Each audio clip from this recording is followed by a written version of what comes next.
உண்மையாவே இருக்கட்டும் சார், கொஞ்சம் வாயை வச்சுட்டு சும்மா இருங்க. ஏன்னா பதட்டம்னு சிவகுமார் சொன்ன வார்த்தையை நான் ஞாபகப்படுத்துறேன். துணை முதலமைச்சர் இப்ப 50 லட்சம் பேர், பல லட்சம் பேர் ஓசூர்ல போய் வேலை செய்யறான், ஓசூர்ல இருந்து பெங்களூர் வந்து வேலை செய்யறான். ஏதாவது ஒரு தீப்பொறி பறந்தா என்ன நடக்கும், யாரு கட்டுப்படுத்துவான்னு கேட்டார் இல்லையா? இந்த விஷயம் தான் இன்னைக்கு நமக்கு முக்கியமா படணும் சார். யாராவது சொன்னதுனால தமிழ் தாழ்ந்து போயிடுமா? இல்ல யாராவது சொல்லி கமலே சொன்னா கூட கன்னடத்துடைய பெருமையை குலைக்க முடியுமா? அதிமுகவோட உறவு வைத்திருக்கிற பிஜேபியோட கிடையாது கூட சொல்லலாம். நீங்க சொல்லலாம். அதிமுக ஒரு வார்த்தையவே தவிர்க்கிறாருன்னா அங்கே துண்டு போட்டு வச்சு அண்ணாமலை எண் மண் எண் மக்கள்னு ஒரு பயணம் ஆரம்பிச்சாரு. அவர் போற ஊர்ல எல்லாம் 2000 பேர் 3000 பேர் கொண்டா. சின்ன சின்ன ஊர்ல கூட பெரிய எழுச்சி தெரிஞ்சது. ரிசல்ட் விஜய் அதிமுக சேர்ந்து அது வெற்றி கூட்டணியா மாறுவதற்கான சாத்தியம் 50% அதிகமாகவே இருக்கு. தற்காலிக வெற்றியோ அல்லது துணை முதலமைச்சராக கூட வருவதற்கு வாய்ப்பு இருக்கு. ஆனால் விஜய் என்கிற பிம்பம் அங்கே உடைப்படும். ஒய் பிரிவு பாதுகாப்பு எப்படி கிடைச்சிச்சுன்னு சொல்லியிருக்காரா? எப்படி இவ்வளவு சீக்கிரம் உங்களுக்கு அப்ரூவ் பண்ணாங்க? அதே பிஜேபி தான். எப்படி நடந்துச்சுன்னு சொல்லாத வரைக்கும் விஜயனுடைய நேர்மையை நான் சந்தேகப்படுவேன். அந்த தன்னம்பிக்கையும் ஒரு துணிச்சலும் தைரியமும் அவருக்கு இருந்தால் அவர் தனியாக தான் நிற்பார்.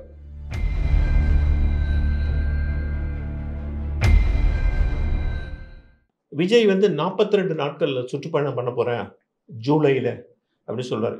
இது பெரிய எழுச்சியை ஏற்படுத்தாதா? ஒரு வாரத்தில் எம்ஜிஆர் ஏற்படுத்திய எழுச்சியை இது ஏற்படுத்தும் என்று அவங்க எல்லாம் யோசிக்கிறாங்க. அதெல்லாம் ஒன்றும் ஆகாது, பிசுபிசுத்து போகும்னு சொல்ல நான் விரும்பல. மக்களை சந்திக்கணும்னு ஒரு சிந்தனை வந்ததுக்காக முதல்ல விஜய் பாராட்டணும். ஏன்னா நம்ம அதை தான் எதிர்பார்த்துட்டு இருக்கோம். நீங்க வாங்க, வெளியில வாங்க.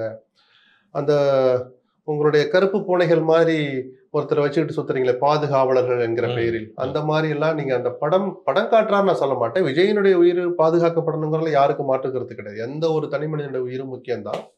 ஒரு சினிமா பிரபல்யம் ஒரு பொதுவெளிக்கு வர்ற போது முண்டி அடிச்சு போய் தொட்டு பார்க்கணும், உரசி பார்க்கணும்னு ஆசைப்படுற இளைஞர்கள் இருக்கிற ஒரு சூழல்ல உங்கள் பாதுகாப்பு முக்கியம்தான். ஆனால் நீங்கள் வெறும் நடிகர் மட்டும் அல்ல. இப்போ அந்த நடிப்பு தொழிலையை விட்டுட்டு முழு நேர அரசியலுக்கு வர்றபோது மக்களோடு இரண்டரை கலக்க வேண்டிய கட்டாயத்தில் இருக்கிற அரசியல்வாதிங்கிறதை விஜய் மறுக்கக்கூடாதுன்றனாலதான் முதல்ல வீதிக்கு வாங்க நம்ம சொன்னோம்.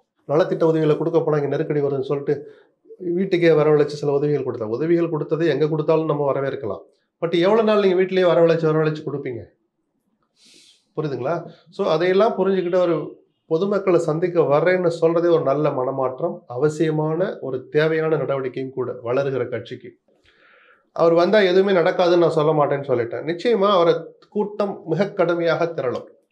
மதுரையிலையும் கோயம்புத்தூர்லையும் ஆர்கனைஸ் பண்ண கூட்டமா இருந்தா கூட திமுகவும் அதிமுகவும் மெனக்கட்டு அந்த வார்த்தைகள் எல்லாமே அடங்கியிருக்கு. செய்யற விஷயத்த அவங்க ஜஸ்ட் லைக் தட் செய்யறாங்க.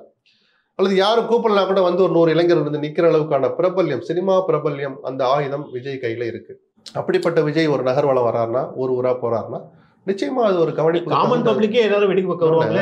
அண்ணாமலை எண் மண் எண் மக்கள்னு ஒரு பயணம் ஆரம்பிச்சாரு. அவர் போற ஊர்ல எல்லாம் 2000 பேர் 3000 பேர் கொண்டா. சின்ன சின்ன ஊர்ல கூட பெரிய எழுச்சி தெரிஞ்சது. ரிசல்ட்ல அது பிரதிபலிக்கல. ஸோ எழுச்சிங்கிறது வேற, அது ஓட்டா பிரதிபலிப்பாங்கிறது அப்புறம். விஜய் முதல்ல மக்களை சந்திக்கட்டும். நம்ம வாழ்த்து சொல்லி வெளியே அனுப்புவோம். போயிட்டு வாங்க, நல்லபடியா சுத்திட்டு வாங்க, பாதுகாப்பா வாங்கன்னு சொல்லுவோம். நிச்சயமாக ஒரு எழுச்சி இருக்கும். அது எழுச்சி ஓட்டா மாறுதா? அந்த எழுச்சியை ஒரு சரியான பாதையை தேர்ந்தெடுத்து தான் சொல்லி வந்த கொள்கைகள், தான் சொன்ன வார்த்தைகளுக்கு மாறி போய் நேர்மையற்றவராக நடந்து கொள்ளாமல் எல்லா அரசியல்வாதி மாதிரி தான் நானும்னு காட்டாம இவர் தனித்துவமா விளங்குறாரா? இதெல்லாம் பார்த்துட்டு நம்ம அது ஓட்டு அரசியலுக்குள்ள வரலாம். இவங்க 2 பேருமே வேணாம்னு சொல்லி விஜய் மட்டும் அந்த ஓட்டை வாங்கி ஜெயிக்கிறது வாய்ப்பு இருக்கா? வாய்ப்பு குறைவு. முதல் தேர்தலே குறைவு. ஏன்னா சமுதாயம் இப்ப அப்படி மாறிடுச்சு. எம்ஜிஆர் நீண்ட காலம் காங்கிரஸ்காரராக இருந்து திமுகவில் சேர்ந்து பொறுப்பு வகிச்சு அங்கே எம்எல்ஏவா இருந்து கட்சி ஆரம்பிச்சும் ஒரு 5வது வருஷம் தான் அவர் ஆட்சியை பிடிக்க முடிஞ்சது. எம்ஜிஆருக்கே அதுதான் நிலைமை. அப்படிப்பட்ட எம்ஜிஆர் இன்னைக்கு இல்லை. அப்படிப்பட்ட காலமும் இப்ப இல்லை. சவால்களும் போட்டிகளும் நிறைஞ்ச உலகத்துல எடுத்த உடனே வந்தேன்னு அவர் 32% ஓட்டை வாங்கின ஆட்சியை பிடிச்சன்றது சாத்தியம் இல்லாத விஷயம். இந்த 2 பேரையும் பார்த்து சலிச்சு போன மிகப்பெரிய கூட்டம். அப்படி சலிச்சு போனவங்க விஜய் மட்டும்தான் ஆப்ஷனா இல்ல. சீமான ரசிச்சு சீமான் கிட்ட சீமானுடைய அந்த அந்த அரசியல் அவங்களுக்கு பிடிக்கலன்னா இல்ல, பிடிச்சுதானே 9% போய் உட்காந்து. அவன் என்ன பண்ணுவான்னு நமக்கு தெரியாது. ஃபார்முலா இல்ல. 8% மேல போக மாட்டேங்கிறாருல அவரு. அது இந்த 26 என்ன நடக்குன்னு பார்ப்போம். அந்த 8 6 குறையுதா இல்ல 10 உயருதா? 2க்கும் சாத்தியம் இருக்குல்ல. என்ன நடக்குதுன்னு பார்க்கணும். சரி, மற்ற இயக்கங்கள் அதிமுக இவர் தனியா நிக்கிற வச்சுக்கோ, அதிமுக ஓட்டுங்க அப்படி அவ்வளவுதானே, கொஞ்சம் குறைஞ்சிருக்கலாம், பலவீனப்பட்டு இருக்கலாம். அதிமுகவில் இருக்கிற ஓட்டுகள் அதிமுக அப்பா அம்மா ஓட்டு போடுவாங்க, பிள்ளைகள், பெண்கள், திமுக இருக்கிற பெண்கள், பிள்ளைகள் இந்த வாக்கு வங்கியை கணக்கு பண்ணி பார்த்தாதான் குறைஞ்சது 8% விஜய் வாங்க வாய்ப்பு இருக்குன்னு ஒரு முடிவு போடுறோம். 82ல என்டிஆர் தெலுங்கு தேசம் ஆரம்பிச்சாரு, 83ல ஆட்சியை பிடிச்சாரு. அப்ப தெலுங்கு மக்களுடைய ஆத்ம கௌரவம் என்னாச்சுன்னு ஒரு ஸ்லோகன் அடிச்சாரு. இந்த மக்களுடைய கௌரவம் என்னாச்சு, எல்லாத்துக்கும் டெல்லிக்கு ஏன்டா காவடி எடுக்கிறீன்னு காங்கிரஸ் வருத்தாரு. ஆனா என்டிஆர் ஒரே வருஷத்துல ஆட்சியை பிடிச்சாரு. அதனால நீங்க அரசியல் கட்சி ஆரம்பிச்சு நாளைக்கே ஆட்சி பிடிக்குமா அப்படின்னு கேட்க முடியாது. சில நேரங்களில் நம்முடைய அரசியலில் அப்படி நடந்திருக்கிறது நான் சொல்றேன். இல்ல, கடந்த கால வரலாறு இருந்ததுங்கிறதையும் சொல்றேன், இப்போ அந்த காலகட்டம் அப்படி இல்லைங்கிறதையும் சொல்றேன். அதுக்கு மீறி வந்தா நான் என்ன தமிழ்நாட்டை விட்டு வெளியில போறேன், சவாலை விட போறேன், விஜய்க்கு ஒரு வாழ்த்து சொல்ல போறோம், நல்லபடியா ஆளுங்கன்னு சொல்ல போறோம். ஆனால் அந்த விஜயனுடைய வார்த்தைகளை கவனிச்சுக்கிட்டு சொல்றேன், திமுகவுடனோ பிஜேபியுடனோ கூட்டணி, இவர்கள் துரோகி, ஒருத்தர் விரோதி ஏதோ சொல்றாரு அவரு, எதிரி துரோகின்னு சொல்றாரு. அதிமுக எங்க போச்சு? விஜய் வாயிலிருந்து அதிமுக வார்த்தை வரமாட்டேதே, ஏன்? அது இவங்க ரெண்டு பேரும் கட்சி ஆளுங்கட்சியா இருக்காங்க, ஒருத்தர் சென்ட்ரல்ல ஒருத்தர் ஸ்டேட்ல இருக்காங்க. இவர் நீங்க பதவியை பறி கொடுத்துட்டு உட்கார்ந்து சட்டமன்ற தேர்தலை பத்தி பேசுறீங்க, சரி, இவர்களோடு கூட்டணி கிடையாதுங்கிறத எம்பசைஸ் பண்றதுக்காக இந்த வார்த்தையை பயன்படுத்துறாங்க. ஒருத்தர் துரோகி, ஒருத்தர் விரோதி, எதிரி, கொள்கை எதிரி, சித்தாந்த எதிரின்னு ஏதோ சொல்றீங்க. ஒருத்தர் மக்கள் விரோதிங்கிறீங்க, ஒருத்தர் கொள்கை எதிரிங்கிறீங்க. அதிமுக என்ன? அப்ப என்ன வார்த்தை வரணும்? நேர்மையான அரசியலை, வெளிப்படையான அரசியலை விஜய் செய்பவராக இருந்தால், யாரும் சரியில்லை, நான் ஒரு மாற்று அரசியலை கொண்டு வர போறேன்னு விஜய் சொன்னது நிஜமாக இருந்தால், திமுகவோடும் எந்த உறவும் கிடையாது, அதிமுகவோட உறவு வைத்திருக்கிற பிஜேபியோட கிடையாது கூட சொல்லலாம். நீங்க சொல்லலாம். அதிமுக வார்த்தையை தவிர்க்கிறாருன்னா அங்கே துண்டு போட்டு வச்சிருக்கிறாரோ அப்படிங்கிற ஒரு சந்தேகம் நமக்கு இருக்கிறதுனாலதான் விஜய்க்கு இன்னும் அந்த நம்பிக்கை வரலையோன்ற ஒரு யூகத்துக்கு வரலாம்ல. தனித்து ஆட்சியை பிடிச்சிடலாம், அவசரமா ஆதவ அர்ஜுனா ஒரு மன்னிப்பு கேட்கிறாரு. ஒரு அநாகரிகமான செயல் தான். பொதுவெளியில ரூமுக்குள்ள 1000 பேசலாம், பொதுவெளியில் எப்படி இருக்கணும்ன்றது தெரியாம சிறுபிள்ளைத்தனமா நடந்துகிட்டதுக்கு அவ்வளவு அவசரமா ஆதவனுடைய கேரக்டரை புரிஞ்சுக்கிட்டவனா நான் சொல்றேன். அவ்வளவு விளக்கம் வருதுன்னா விஜய் சொல்லாமல் இது நடந்திருக்காது. அப்ப விஜய் என்ன சொல்லியிருப்பார்? எப்ப நாளைக்கு ஏதாவது ஒரு கூட்டினா நீ தான் போய் உட்காந்து பேசணும், நாளைக்கு நீ ஒரு தொகுதியில் நிக்கணும், ஒழுங்கா மன்னிப்புகள்னு சொல்லியிருக்கலாம். நல்ல அறிவுரை தான், தேர்தலை மனசுல வச்சுதான், சரிதானா? எடப்பாடி சொன்னார் விஜய் என்கிட்ட பேசலன்னு. ஆனா விஜய் ஆதவுக்கு ஒரு கண்டிப்பு கலந்த ஒரு அறிவுரையை சொல்லியிருப்பார், அப்படி செய்யாதீங்க, தப்பு, மன்னிப்பு கேளுங்கன்னு. அதனால அவர் உடனே வருத்தம் தெரிவித்தார். ஸோ பல விஷயங்களை கவனிச்சுட்டு பார்த்தா அது மாதிரி அதிமுக மாவட்ட செயலர் கூட்டத்திலையும் விஜயை கடுமையாக விமர்சிக்காதீங்கன்னா அவர்கள் அறிவுரை அப்படின்னு என்ன அர்த்தம்? தப்பு கிடையாது. நான் திரும்ப சொல்றேன் சார், விஜய் அதிமுக சேர்ந்து அது வெற்றி கூட்டணியா மாறுவதற்கான சாத்தியம் 50%க்கு அதிகமாகவே இருக்கு. பிஜேபி தேவையில்லை இருக்காங்க. நான் இந்த அணின்னு சொல்றேன், பிஜேபி கைட்டி விட்டா கூட ஒரு பிரச்சனை இல்லைங்கிறீங்க. இருந்தா கூட பரவாயில்லன்னு போய் சேர்றவர் தான் விஜய். எங்க சரியில்லைன்னு சொல்லிட்டு அதிமுக போற போது அங்க யார் இருந்தா அவருக்கு என்ன, எந்த கொள்கை அவரை தடுக்க போகுது? சரிதானே? ஆனால் தற்காலிக வெற்றியோ அல்லது துணை முதலமைச்சராக கூட வருவதற்கு வாய்ப்பு இருக்கு. ஆனால் விஜய் என்கிற பிம்பம் அங்கே உடைப்படும். ஏன்னா அவரும் கடைசியில் அங்கே போய் சொல்லிட்டு பதவியை வாங்கிட்டு போயிட்டாப்ல அப்படின்னு நினைப்பாங்கல்ல. மக்கள் ஒன்றும் முட்டாள்கள் இல்லை. விஜய் இன்னொரு பவன் கல்யாணாக விரும்பல. அதுல நமக்கு தெரியாது, சூழல் தான் தீர்மானிக்கும் சார். கொள்கை எல்லாம் இங்க யாருக்கும் கிடையாது சார். முதல்ல அதை புரிஞ்சுங்க. இவ்வளவு தூரம் பிஜேபி எதிர்க்கிறாரு, ஒய் பிரிவு பாதுகாப்பு எப்படி கிடைச்சிச்சுன்னு சொல்லியிருக்காரா? சந்திரசேகர் போய் கேட்டா கொடுப்பாங்களா? லட்சுமணன் போய் கேட்டா லெட்டர் கொடுத்தா, எனக்கு இந்த மாதிரி நேற்று ஒருத்த கத்தியை வீசிட்டான், மார்க்கெட்டுக்கு போனேன், குத்தே வந்துட்டான், எனக்கு லோக்கல் போலீஸ் மேல நம்பிக்கை இல்லை அப்படின்னு நான் லெட்டர் கொடுக்குறேன், அந்த 10 பேருக்கு நான் சம்பளம் கொடுத்துக்கிறேன் சொன்னா கூட கொடுப்பாங்களா? கொடுக்க. அப்ப நீங்க யார்கிட்ட லெட்டர் கொடுத்தீங்க? அதை பரிசீலனை பண்ணது யார்? எப்படி இவ்வளவு சீக்கிரம் உங்களுக்கு அப்ரூவ் பண்ணாங்க? அதே பிஜேபி தான். எப்படி நடந்துச்சுன்னு சொல்லாத வரைக்கும் விஜயனுடைய நேர்மையை நான் சந்தேகப்படுவேன். அவங்களும் துண்டு போட்டு வைக்கிறாங்க இருக்கலாம். அதனாலதான் நீங்க ஒரு மாதிரி போயிட்டு இருக்கு. சோ கொள்கை யாருக்கு இருக்குன்னு தயவு செய்து நம்பாதீங்க. அதான் என்னுடைய ஒரே அறிவுரை. மக்கள் ஏற்கனவே அந்த நம்பிக்கையில இருக்கிறாங்க, அந்த தெளிவுல தான் இருக்கிறாங்க. தமிழ்நாட்டு மக்கள் இன்னும் குறிப்பா எல்லார பத்தி தெரிஞ்சுதான் இருக்கிறாங்க. அப்ப விஜய் தனியா நின்னான்னு வச்சுங்களேன், இந்த 2 கூட்டணிக்கு இல்லாம தனியா நின்னா எத்தனை பர்சன்டேஜ் ஓட்டுவார் நீங்க நம்புறீங்க? ஆவரேஜா பார்த்தா 10% தாராளமா வாங்குவார். ஏன்னா நீங்க சொன்ன கருத்தை நானும் உடன்படுறேன். ஒரு வீட்லயும் அப்பா அம்மா ஒரு முடிவு எடுத்தா அந்த இளம் பெண்கள், இளம் பசங்க என் ஓட்டு விஜய்க்கு தான் சொல்றவங்க குரல் நமக்கே இப்ப கேட்க இருக்குது. விஜயனுடைய கட்சி பேர் என்ன, கொள்கை என்ன தெரியாது, அதை பத்தி அவங்களுக்கு கவலை இல்லை, என் ஓட்டு விஜய்க்கு தான். அப்போ விஜய் சார்பா எந்த வேட்பாளர் நிற்கிறார், விஜய் எந்த அணியில் நிற்கிறார்னு அந்த குறைஞ்சபட்ச தெளிவு அவர்களுக்கு இருந்தால் இந்த வார்த்தை அப்படியே ஓட்டா மாறும். அப்படி மாறினால் ஆவரேஜா அல்லது மிக தாராளமாக ஒரு 10% வாக்குகளை பெறுவாருங்கிறது எதிர்பார்க்க. அப்படி வாங்கிட்டா என்னுடைய ஓட்டு இதுதான் நிரூபிச்ச மாதிரி இருக்கும், தமிழக வெற்றி கழகத்துக்கு ஒரு அங்கீகாரம் கிடைக்கிறதுக்கான ஒரு தேர்தல் அதை வச்சுக்கிட்டு நமக்கு என்ன வயசு இருக்கு, 26 இல்ல 31 போலான்ற அந்த தன்னம்பிக்கையும் ஒரு துணிச்சலும் தைரியமும் அவருக்கு இருந்தால் அவர் தனியா தான் நிற்பார். சீமான் வந்து விஜயோட சேர வாய்ப்பு இருக்கா? வாய்ப்பு குறைவு. ஏன்னா அவங்க 2 பேரும் சேர்ந்து எதுவும் பெருசா சாதிக்க போறதும் இல்லை. ஆட்சியை பிடிப்பாங்கன்னா உட்காந்து சேர்ந்து பெறலாம், அதுக்கான வாய்ப்பும் குறைவு. அப்படிங்கிற போது 2 பேருமே தங்களுடைய தனித்துவத்தை பெற முடியாத ஒரு வெற்றிக்காக அல்லது தோல்விக்காக செய்ய மாட்டாங்க. சீமானுடைய ஓட்டுகள் அப்படியே விஜய் பக்கம் திரும்புமா? இல்ல, அது எல்லாருடைய ஓட்டுகளும் தான் போகும். 10% நம்ம சொன்னோம் இல்லையா, விஜய் வாங்க வாய்ப்பு இருக்குன்னு. எங்க இருந்து யாரோட ஓட்டு?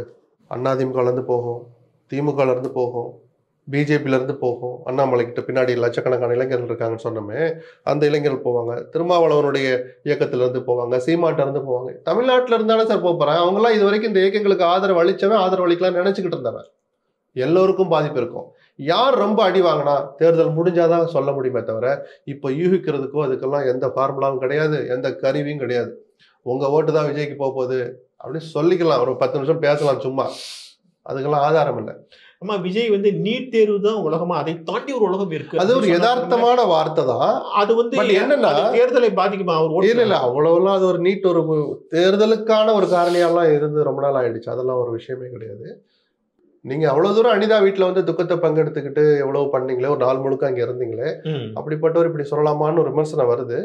விஜயனுடைய வார்த்தைகளும் புறக்கணிக்க முடியாத வார்த்தை தான். அதுல யதார்த்தம் இருக்கு. டாக்டரை தாண்டி இனிமேல் டாக்டருக்கு யாரும் படிக்காதீங்க, நீட்டு பக்கமே போகாதீங்கன்னு சொல்லி அந்த வார்த்தையை அவர் சொல்லலை. நான் ஒரு நல்ல விதமாக தான் பார்த்துக்கிறேன். ஆனால் 2 விதமாக பார்க்கப்படுங்கிற பாடத்தை விஜய்க்கு அது கற்றுக் கொடுத்தால் நான் சந்தோஷப்படுவேன்.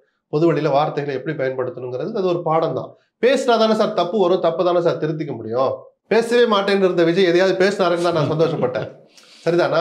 அப்ப இது ரைட்டு, இப்படி நம்ம சொல்லியிருக்க கூடாதோ, இனிமேல் வார்த்தைகளை கவனம் பேசுவோம். டாக்டருக்கு ஆகுறவங்க ஆகட்டும், ஆக முடியலைன்னா அதுதான் வாழ்க்கைன்னு நினைக்காதீங்கன்னு 2 வரியை சேர்த்துட்டு இதை சொல்லியிருந்தானே இந்த விமர்சனத்துக்கு வேலையே இல்லை.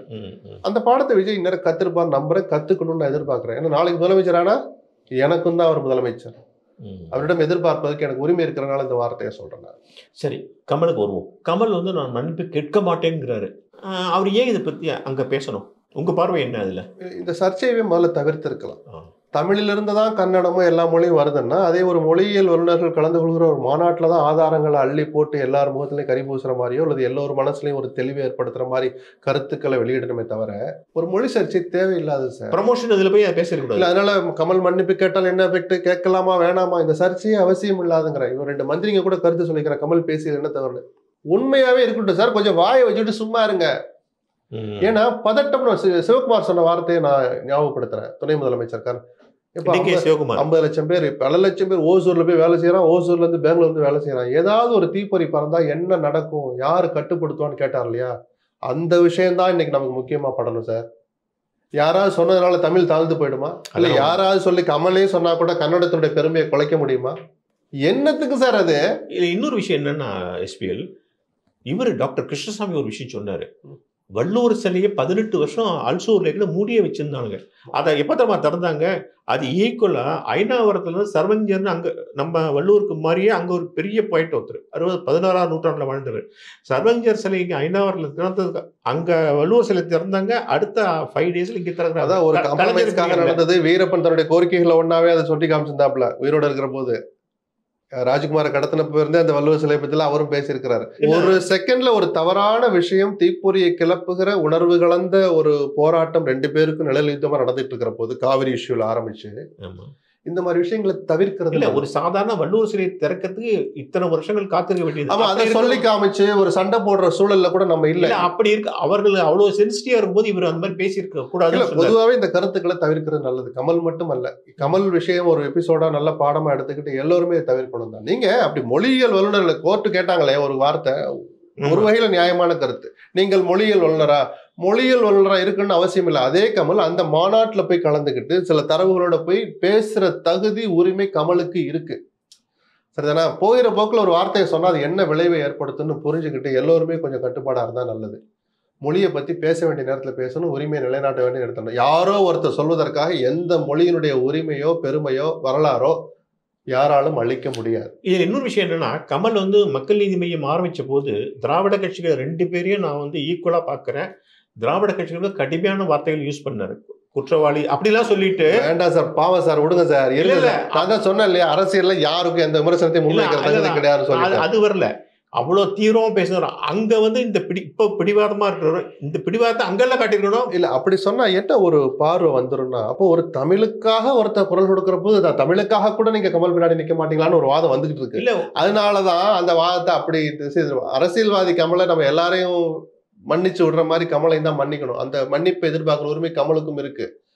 எல்லாரும் நீ ஒரு முடிவு எடுத்தீங்கன்னா அவர் முடிவு, ஆமா எல்லாம் தெரிஞ்ச இப்ப 4.5% ஓட்டு வாங்கினாரு. இன்னைக்கு அந்த 4.5% இல்லைன்னு தெரியுது. அந்த 4.5 ஒரு பிரயோஜனம் இல்லைன்னு சீமானுக்கு நாமெல்லாம் சொல்றோமே, 8.5 வாங்குறீங்க, 6, 8ன்னு வாங்கிட்டு இருக்கீங்க.